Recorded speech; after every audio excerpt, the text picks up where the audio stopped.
following 13 systems are designed to remove emotion, hesitation, and overthinking from daily action. They replace motivation with structure, reduce friction, and create consistent progress through design, rather than force.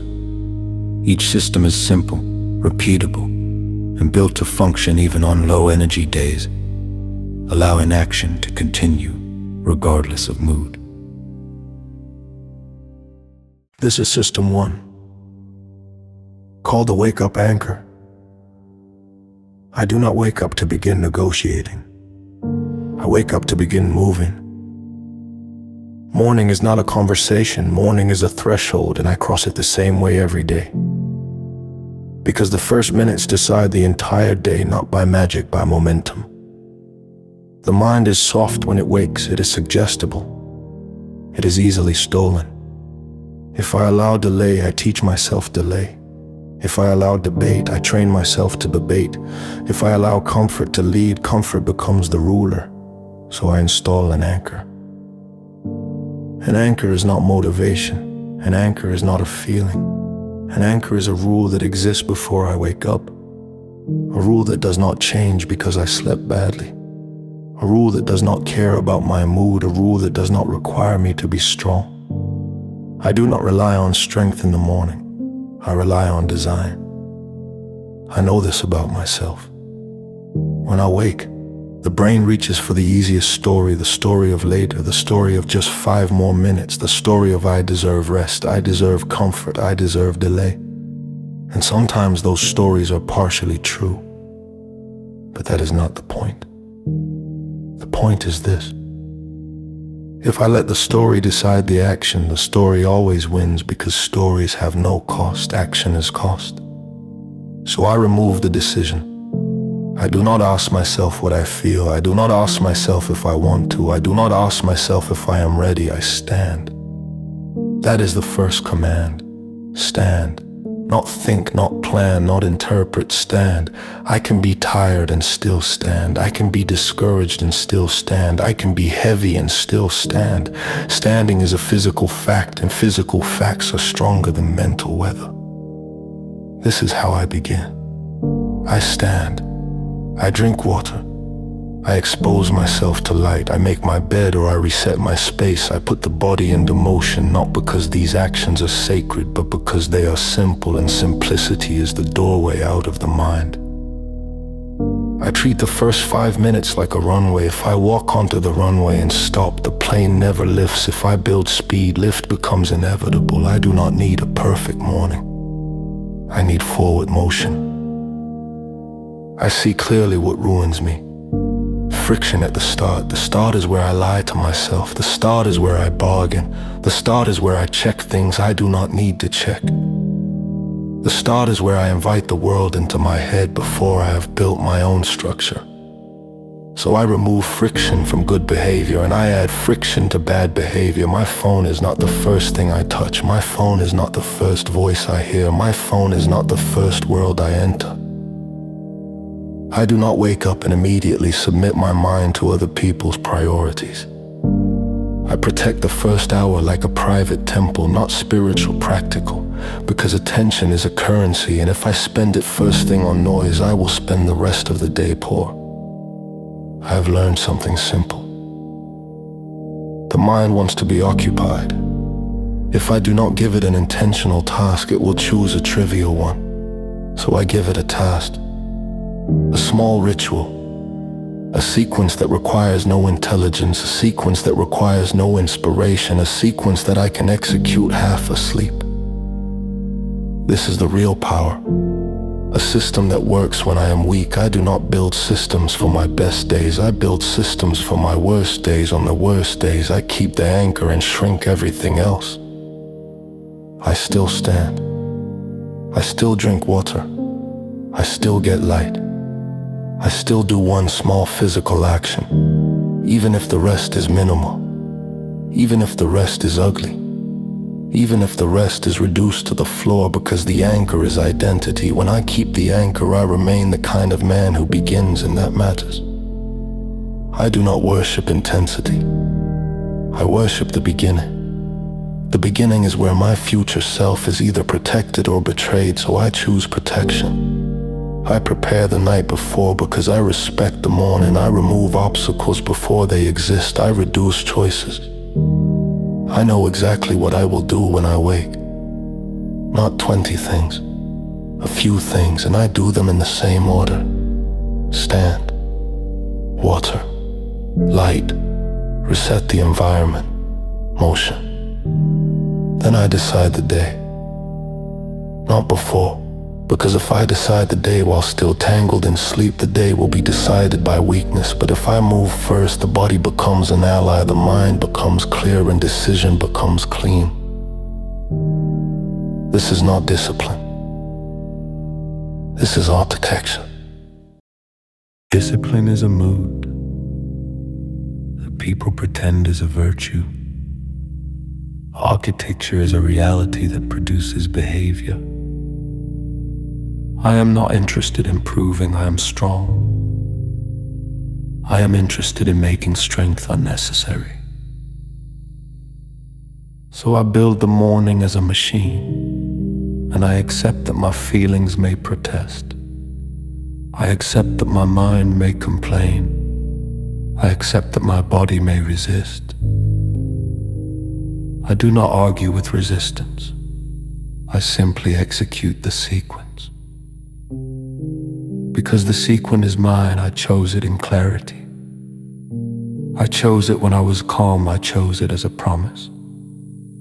And I keep the promise. I do not need to feel like a winner to act like one. I do not need to feel ready to begin. I do not need to feel motivated to stand. I stand, I begin.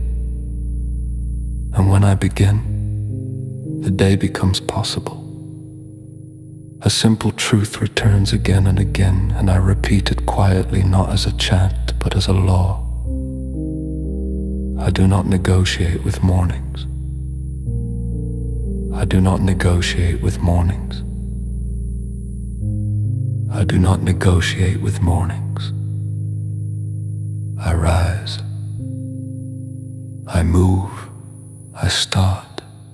That is the wake-up anchor. And it holds.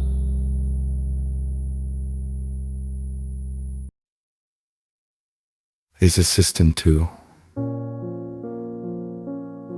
I call it. The environment shapes me. I no longer pretend that I act in a vacuum. I no longer tell myself that outcomes come only from character, will, or intention. I see the truth clearly now. I am shaped moment by what surrounds me. The room speaks before I do. The objects speak before thought forms. The arrangement of my world quietly decides what happens next. So I stop blaming myself for what the environment encourages, and I stop expecting discipline to fight physics. I have learned this the hard way. Willpower is fragile. Environment is constant. When I rely on force, I fail eventually. When I rely on structure, behavior becomes automatic. This is not weakness. This is intelligence. I do not ask myself to be heroic every day. I ask myself to be strategic once. I look around and I observe without emotion. What is easy, I will do more of. What is hard, I will avoid. This is not a moral failing. This is how humans work. So I design accordingly. If distraction is close, distraction wins. If friction exists, action slows. If comfort is dominant, effort dissolves. I stop arguing with this reality. I use it. I remove distractions not because they are evil, but because they are effective. They work too well. I place my phone where it cannot reach me. I close tabs that do not serve the task. I reduce visual noise. I clean not for aesthetics, but for clarity. A clean space is not about order. It is about silence. When the room is quiet, the mind stops shouting. I notice something subtle. Every object is a suggestion. The chair suggests sitting, the bed suggests delay, the screen suggests escape, the notebook suggests creation. So I choose which suggestions are allowed to speak to me. I place tools where action begins easily. I hide tools that steal attention. I make the right action the path of least resistance. I'm not trying to become disciplined. I'm trying to make discipline irrelevant. I no longer ask myself to resist temptation. I remove the invitation. I no longer ask myself to focus harder. I remove the distractions that fracture focus. This is power without struggle. I understand now why I failed in the past. I demanded precision from myself while living in chaos. I demanded focus while bathing in noise. I demanded consistency while allowing randomness. That was my ambition. That was ignorance. Now I correct it. I design my workspace before I demand output. I prepare my tools before I ask for effort. I reset the environment daily, not occasionally. Because entropy always returns, disorder is natural. Maintenance is intentional. I do not wait for mess to become overwhelming. I reset before friction accumulates. This is not procrastination disguised as productivity. This is preemptive control. I notice how my body responds immediately when the space is ready. Resistance drops. When resistance drops, action begins. When action begins, identity follows. I do not need to tell myself who I am. I watch what I do in the well-designed room. I also see what drains me invisibly. Excess inputs, unfinished tasks left in sight, notifications, cluttered digital spaces. They create background stress, they steal energy quietly. They fragment attention even when I think I am focused. So I close loops, I clear surfaces, I end sessions cleanly. Not because I am obsessive, but because attention is finite. I respect attention and no longer allow my environment to contradict my intentions. If I want depth, I remove shallow stimuli. If I want execution, I remove ambiguity. If I want calm, I remove chaos. This is not about control for its own sake. This is about alignment. My environment should agree with my goals, not argue with them. I design for the version of myself that shows up tired, distracted. I'm inspired because that version shows up often. And when that version arrives, the roam carries him forward. This is the real advantage. When the environment is right, I do not need to convince myself to work. Work becomes the default behavior.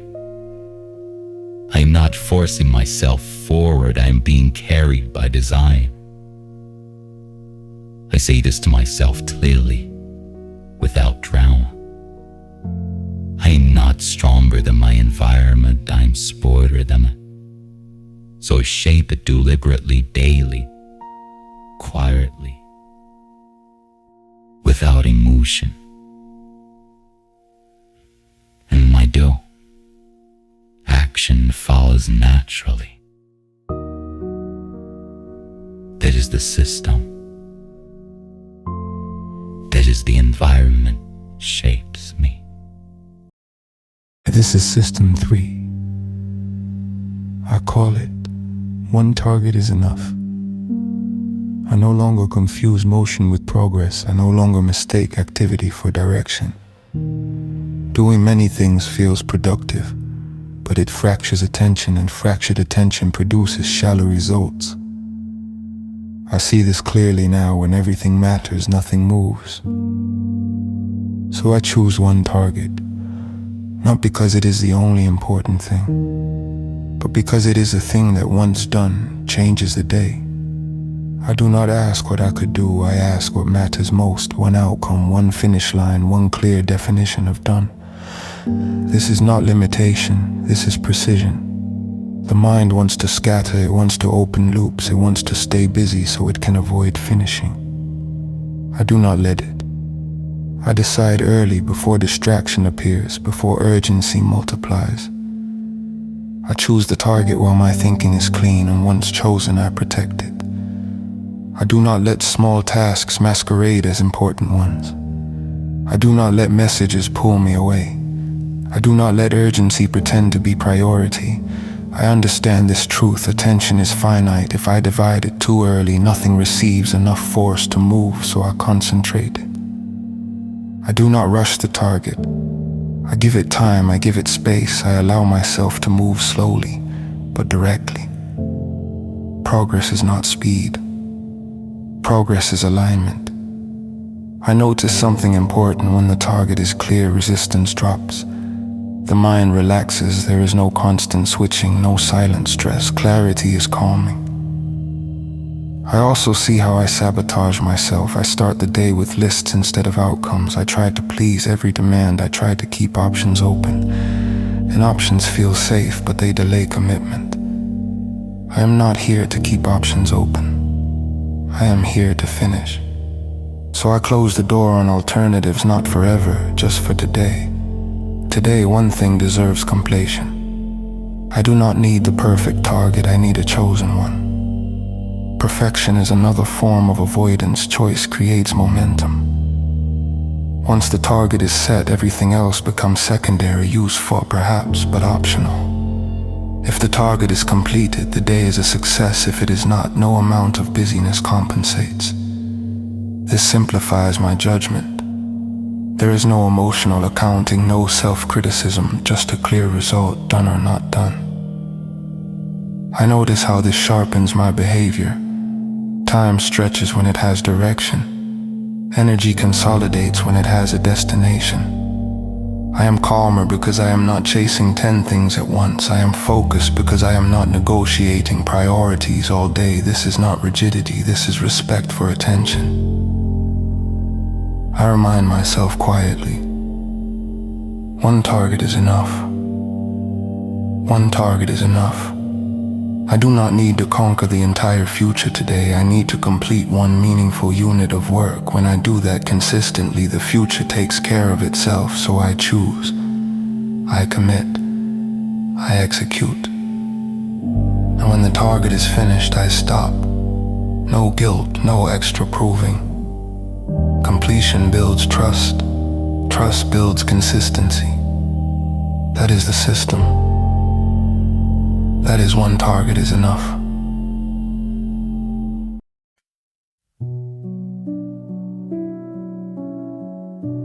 This is System 4. I call it, time is the container. I no longer wait for the right feeling to work.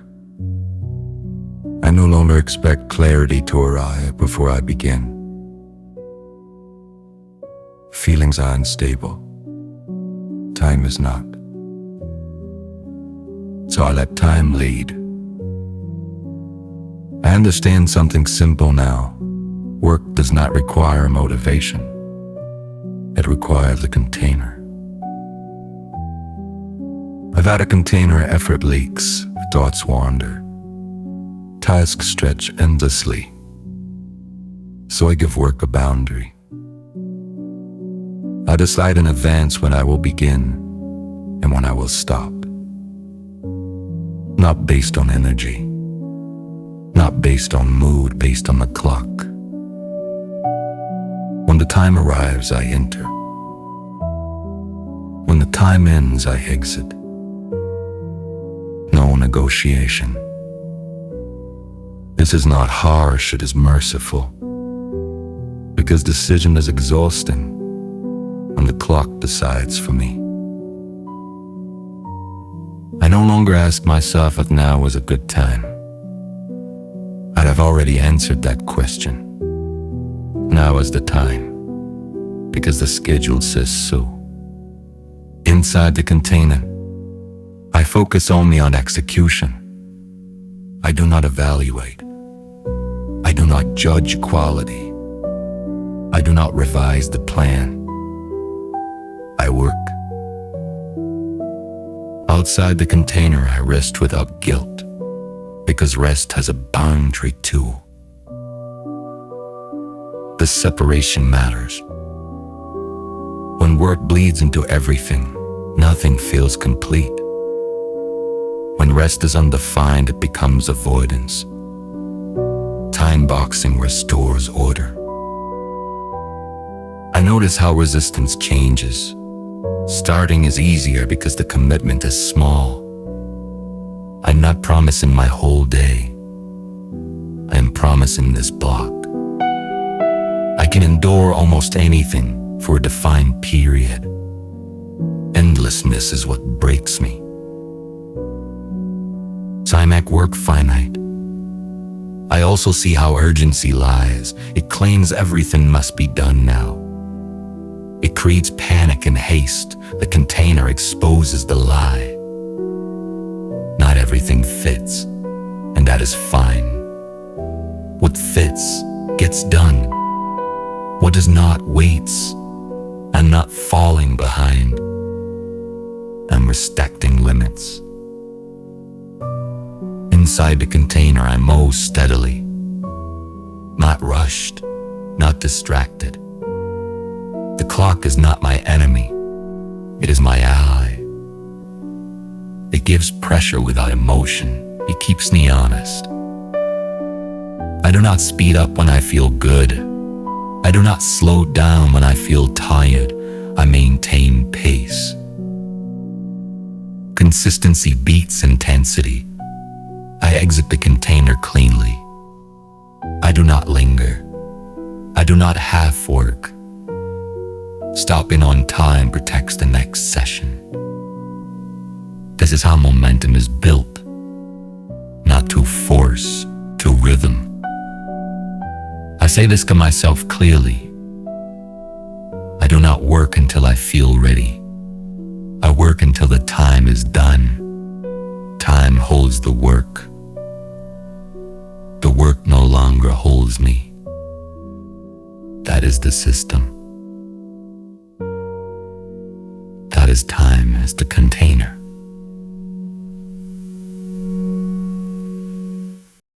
This is System 5. I called it minimum viable progress. I no longer demand intensity from myself. I no longer require perfect conditions to move forward. I understand now that progress is not destroyed by slowness. It is destroyed by stopping. So I remove the pressure to do everything well, and I keep only one requirement.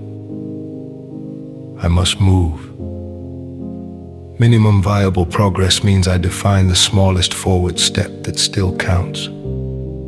Not impressive, not complete, just real. This changes everything. Because the mind resists large demands. It freezes when the standard is high. It delays when the outcome feels heavy. So I lower the bar deliberately. I do not lower my standards for the final result. I lower the standard for starting. I allow myself to do the floor version of the work, the version I could complete even on a bad day. This is not laziness. This is strategy.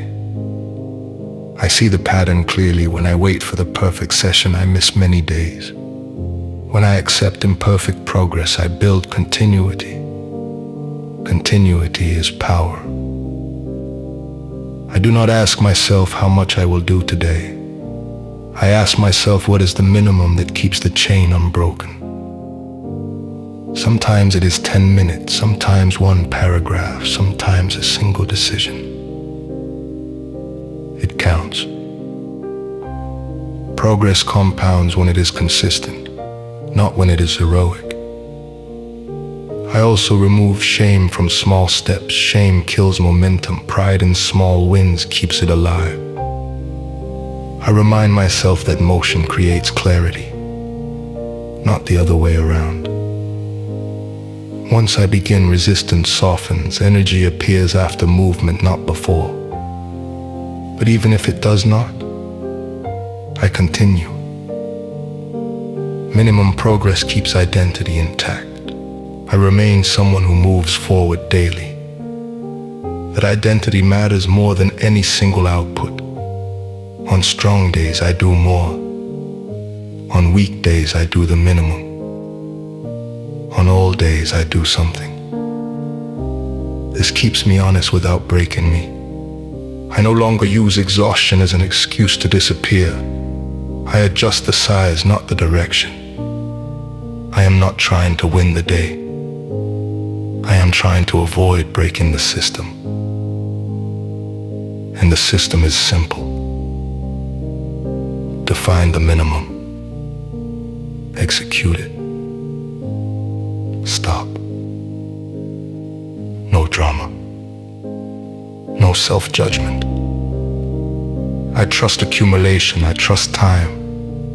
I trust that showing up daily, even briefly, is enough. I say this to myself quietly. Small progress is still progress.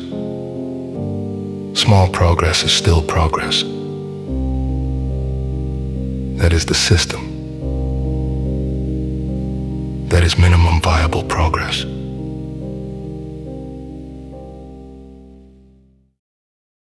This is System 6. I call it the input diet. I no longer treat my mind as a public space. I no longer allow anything to enter simply because it is available. Input shapes output. What I consume determines how I think, how I feel, and how I act. So I become selective. I see clearly that most distraction is not dramatic. It is subtle. It arrives quietly and fragments attention over time. News, messages, endless information with no direction. None of it feels heavy in the moment, but it accumulates, and accumulation without intention creates noise. I do not need more information, I need more clarity. So I place boundaries around what enters my mind, not rigid, deliberate. I stop consuming before I create first. Because if I fill my mind with other voices early, my own voice disappears. I notice how inputs affect my state. Some make me reactive. Some make me anxious. Some make me restless. I do not moralize this. I observe it. If an input destabilizes me, I reduce it. If it sharpens me, I allow it. This is not deprivation, this is curation. I also see that boredom is useful. When input slows, thought deepens. When silence appears, insight follows. So I do not rush to fill every gap. I leave space. I schedule consumption instead of letting it leak into everything.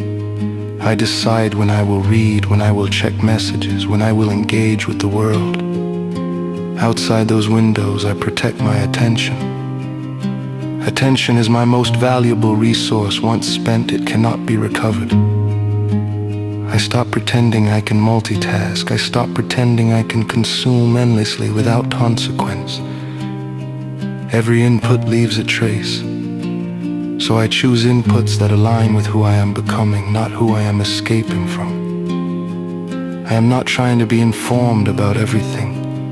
I am trying to be effective at something. This clarity simplifies my day. I feel calmer because my mind is not overloaded. I feel sharper because my focus is not diluted. I remind myself, I do not need to know everything. I need to think clearly. I protect my mind the same way I protect my time, with intention, with limits. That is the system. That is the input diet.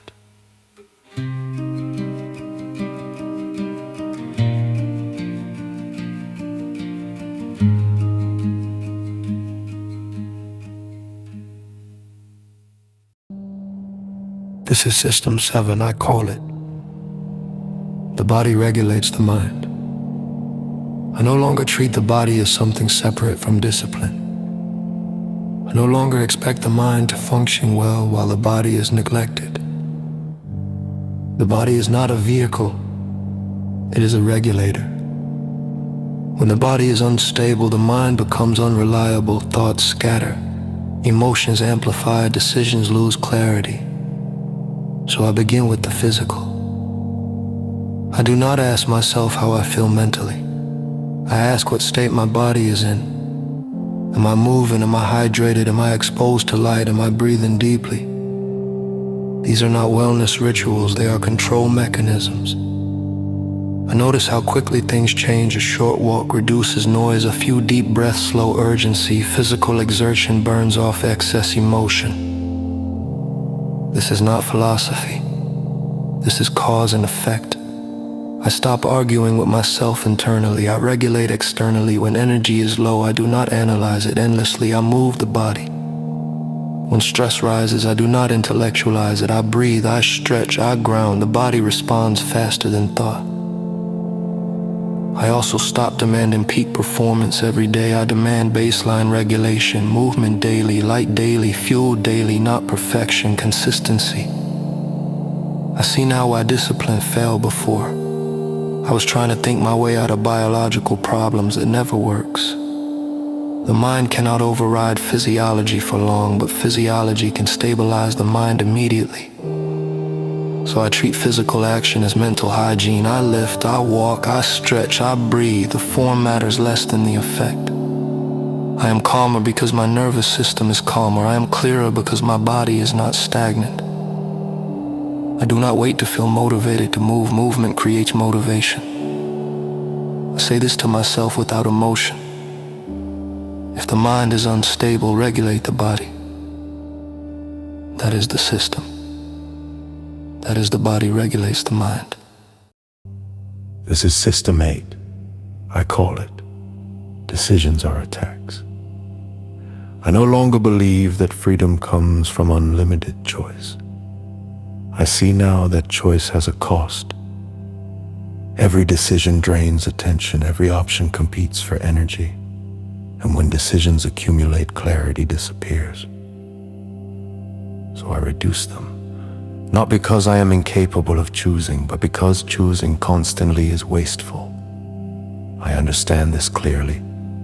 My best thinking should be reserved for what matters most, not spent on trivial decisions repeated every day. So I create defaults. I eat similar meals, I wear similar clothes, I follow similar routines. This is not boredom. This is efficiency. When decisions are removed, action becomes automatic. When action is automatic, consistency follows. I no longer start my day deciding, I start my day executing. I notice how much mental noise disappears. There is less friction, less hesitation, less quiet fatigue. Decision fatigue is invisible, but it is real. By the time it appears, it is already too late. So I prevent it upstream. I pre-decide whenever possible. I choose once, then reuse the choice. I do not ask myself what to do next. I already know. This creates a calm momentum. There is no inner debate, no bargaining. I also see where excess choice hides. Too many options, too many tools, too many open paths. They feel like freedom, but they dilute focus. I close unnecessary doors. I do not need the perfect option. I need a usable one. Perfection consumes energy. Execution produces results. I am not rigid. I am deliberate. If a default stops working, I update it once, and I move on. This is how systems stay alive without draining me. I remind myself, decisions are a tax. I minimize the tax so effort can flow. That is the system. That is, decisions are a tax. This is System 9. I call it what I track improves. I no longer rely on memory to tell me the truth. Memory distorts. Feelings exaggerate. So I use evidence. Tracking is not about control, it is about visibility. What I cannot see, I cannot adjust. What I do not measure, I misjudge. I notice this pattern clearly. When progress is invisible, motivation fades. When progress is visible, effort continues. So I make progress visible. Not everything, only what matters. A simple mark, a count, a streak. Nothing elaborate, nothing emotional, just data. I do not use tracking to punish myself, I use it to stay honest. The data does not argue, it does not excuse, simply shows. This removes drama. I stop asking myself if I am consistent, I look. I stop guessing if I am improving, I check. This clarity stabilizes me. Tracking also creates momentum. Each mark is proof that I showed up. Proof builds trust. Trust builds consistency. I see how this changes identity quietly. I no longer wonder who I am. I watch what the data says I do. I do not track outcomes I cannot control. I track actions I can repeat. Minutes worked, days completed, sessions done. The simpler the metric, the stronger the habit. I review without judgment. If something is not moving, I adjust the system, not my self-worth. Tracking shifts focus from emotion to reality. I am not good or bad, I am consistent or inconsistent, and consistency is solvable. I remind myself, what I track improves because what I see, I respect. That is the system. That is what I track improves.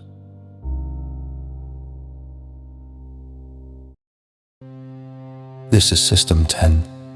I call it Constraints Create Freedom. I no longer believe that unlimited time produces better work. I see now that it produces hesitation. When there are no limits, the mind wanders. Perfection becomes an excuse. Completion drifts into the future. So I impose constraints, not to restrict myself, but to force clarity. A limit sharpens attention, a deadline concentrates effort, a boundary turns intention into action. I notice this immediately. When time is scarce, priorities reveal themselves. When time is endless, everything feels equally unfinished. So I make time finite. I decide how long the work gets. I decide how much effort is allowed. And when the limit arrives, I stop. This forces decisions. What matters stays. What does not gets cut. This is not loss. This is focus. I understand now that freedom is not the absence of limits. Freedom is choosing the right limits. Without constraints, I drift. With them, I move. I also see how constraints protect me. They prevent overworking. They prevent endless polishing. They prevent the illusion that more time will fix unclear thinking. clarity comes from pressure. I do not wait until something feels finished. I finish because the constraint says it is time. Done is not perfect. Done is usable, and usable compounds. I trust this process. Each finished unit builds momentum. Each constraint respected builds confidence. I am not rushing. I am respecting limits. I remind myself quietly, constraints do not trap me. They release me. That is the system. That is constraints create freedom. This is System 11. I call it. I am not my emotions. I no longer wait to feel right before I act. I no longer confuse emotion with instruction. Emotions are information. They are not commands. They rise, they fall, they change without asking permission. If I obey them automatically, my life becomes unstable. So I create distance. I notice what I feel without judgment, tension, resistance, doubt. I name it, and I proceed anyway. This is not suppression. This is separation. I do not argue with emotion. I do not try to fix it immediately. I let it exist while I act. Feelings want to be felt. They do not need to be obeyed. I see now how often emotion lies. It exaggerates risk. It invents urgency. It promises relief through avoidance. I do not believe it blindly. I act on values and systems, not internal weather. This creates stability. When I detach action from feeling, consistency becomes possible. I am no longer hostage to my state. On hard days, I still execute. On good days, I do not overextend. Emotion becomes background noise. Action remains steady. I remind myself I can feel uncomfortable and still act correctly. I can feel unmotivated and still move forward. This is maturity. I am not trying to eliminate emotion. I am refusing to be ruled by it. I say this clearly, without force.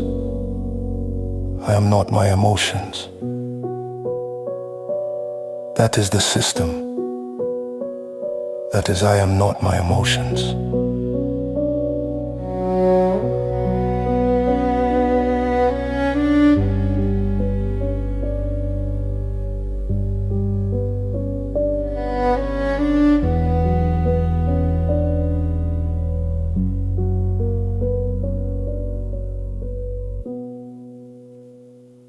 This is System 12. I call it the daily shutdown. I no longer let the day bleed endlessly into the night. I no longer carry unfinished work in my mind while pretending to rest. An open day creates background tension. Unclosed loops drain energy silently. So I end the day deliberately. Shutdown is not quitting. It is containment. I decide when work ends, not when exhaustion forces it to stop. This matters. When there is no clear ending, the mind never releases. When there is an ending, rest becomes real. I review briefly what moved forward, what did not. No judgment, just facts. I write down what remains. I define the next start point. This single act removes mental noise. The brain relaxes when it knows nothing will be forgotten. I do not try to solve tomorrow tonight. I prepare it. Preparation is lighter than worry. Once shutdown begins, I stop thinking about output. I stop optimizing. I stop planning. I allow myself to disengage. This protects sleep. It protects recovery. It protects consistency. I understand now that rest is not a reward, it is a requirement. If I want stable execution, I must end cleanly. So I close the day the same way I open it, with intention. I say this quietly. The work is contained, tomorrow is defined. I am done for today. That is the system. That is the daily shutdown.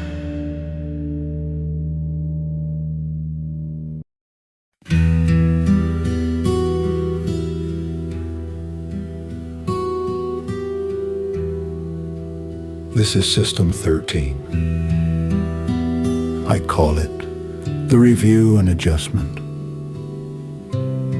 I no longer expect perfection from a system that is alive. I no longer interpret friction as failure. Systems are not meant to be flawless. They are meant to be adjusted. So I review, not emotionally, not dramatically, quietly. I look at what worked, I look at what broke, I look at what felt heavier than it should have. This is not self-criticism. This is maintenance. I separate myself from the outcome. If something failed, it does not mean I failed. It means the system needs refinement. This distinction matters. When I confuse identity with performance, I stop improving. When I adjust the system instead, progress continues. I do not review everything. I review what matters. One friction point, one inefficiency, one small adjustment. That is enough. Large overhauls create resistance.